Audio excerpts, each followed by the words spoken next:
And in the short term, we've also had a pretty heavy refinery maintenance season that's cut into both domestic production and imports from overseas. So I can imagine that this is a very difficult issue for the Biden administration. So do they... The civil authority has issued... It's a pocketbook issue.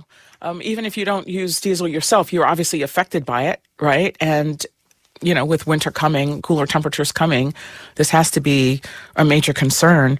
Does the administration have any options here, or are they responding to this? And if so, how?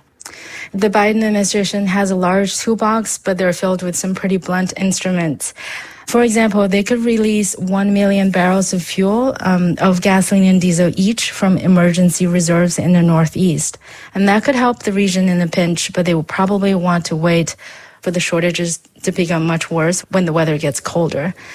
But the relatively small volume available in these reserves mean the relief won't last for very long.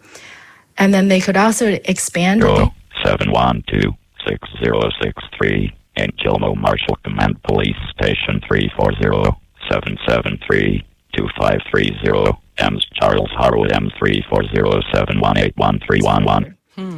And then the most radical and perhaps most controversial option would be to limit exports. This could divert a lot of that Gulf Coast production toward the East Coast, but will almost certainly drive up international prices and hurt our allies in Europe and Latin America.